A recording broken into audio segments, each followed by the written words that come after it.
안녕하십니까. 법무법인 태평양의 조우성 변호사입니다.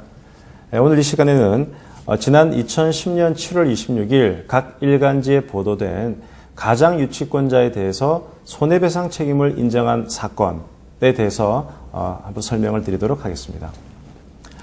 우리가 경매 과정에 참가할 때 가장 낙찰자들을 괴롭히는 요소 중에 하나가 바로 유치권이죠. 그런데 그 유치권 자체가 또 실제하지 않는 허위, 가장 유치권이라면 사실은 낙찰자로서는 더 억울한 일이겠죠.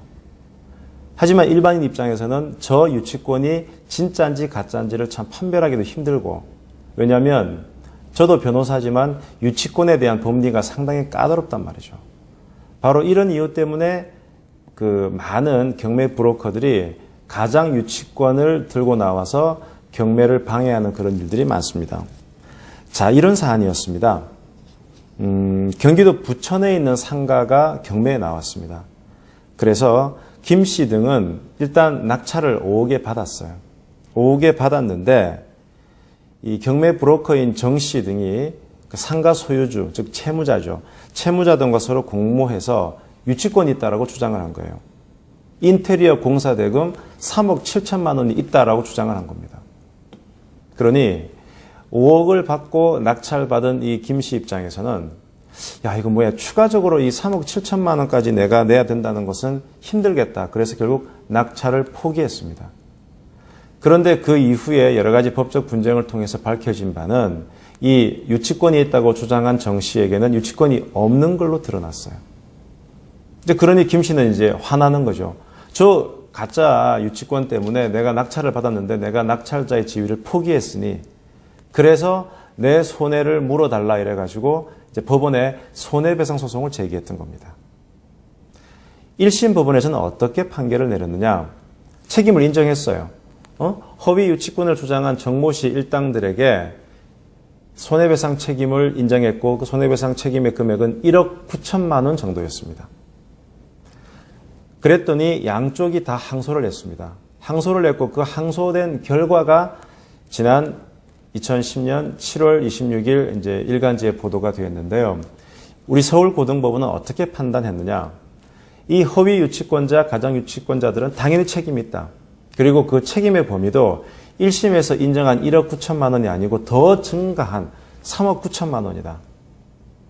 보통 1심보다 2심에서 이렇게 손해배상 금액이 올라가는 경우가 많지는 않습니다. 그런데도 불구하고 2억 원이나 더 손해배상 금액이 올라간 것을 보면 이런 경매 절차를 방해하는 경매 브로커들에 대해서는 우리 법원이 상당히 단호한 입장을 취하고 있다는 것을 볼 수 있는 하나의 그 판단 자료가 될 수 있겠습니다.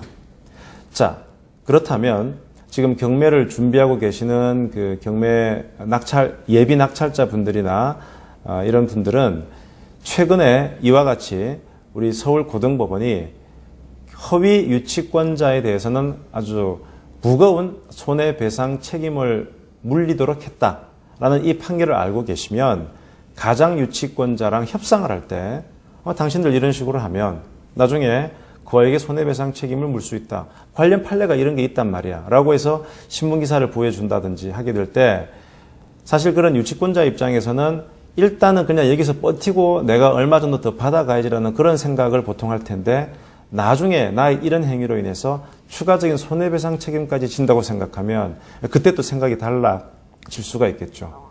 내가 너무 큰 대가를 치를 수 있겠구나라고 생각하면 훨씬 싼 가격에 낙찰자들은 유치권자랑 협상이 가능할 수도 있을 것입니다. 자, 정리하겠습니다. 지난 2010년 7월 26일 각 일간지는 허위 유치권 신고를 해서 경매를 방해한 이 경매 브로커들에게 거액의 손해배상 책임을 물리는 판결을 선고했습니다.